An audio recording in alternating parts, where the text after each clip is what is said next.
প্রশ্ন, আমি কি আমার ছেলের বউকে জাকাত দিতে পারবো? আমি কি মেয়ের জামাইকে জাকাত দেওয়া যাবে? আমার ভাই ধনী কিন্তু তার স্ত্রী গরিব, ভাবিকে কি জাকাত দিতে পারবো? বিধবা বোনকে কি জাকাত দেওয়া যাবে? সৎ মাকে কি জাকাত দেওয়া যাবে?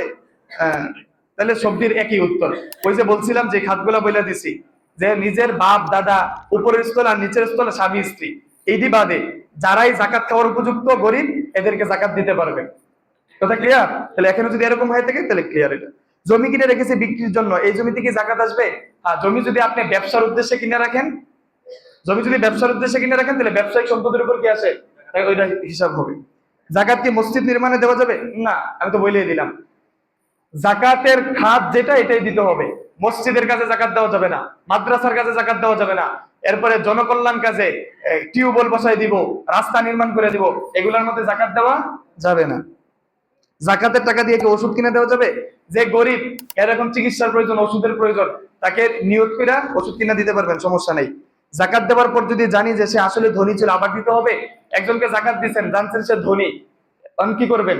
তাইলে যদি আপনি মনে করেন ও গরিব, মনে করে জাকাত দিচ্ছেন, পরে জানছেন ধনী, তাহলে আপনার আর দ্বিতীয়বার দিতে হবে না, এটা হয়ে যাবে। কিন্তু যে নিচে, ও যদি জান্নাতে ও ধনী, ওর উপর জাকাত খাওয়া ঠিক না, তাহলে ও এটা খাইতে পারবে না। ওই তো মালিককে ফিরে দিবে, নাকি অন্য কাউকে দিয়ে দিবে। মৃত্যুর আগে জাকাত দেওয়া হয়নি, তার সন্তানটাকে সেটা আদায় করবে? মৃত্যুর আগে জাকাত দেওয়া হয়নি, আপনি যদি মৃত্যুর আগে জাকাত নিয়ে থাকেন, আর যদি সন্তানদের ওসিয়ত করে দিয়ে যান, তাইলে সন্তান আপনার মালের সম্পদের 3/1 থেকে জাকাত আদায় করবে। আর ওসিয়ত না করলে সন্তানের উপর এটা ফরজ না, কিন্তু বাপের এই কাজটা কি সন্তানরা করবে না? এটা উচিত দিয়ে দেওয়া। পুরো বছর নিসাব পরিমাণ ছিল না, মাঝে একবার বেড়েছিল, এখন কি করবে?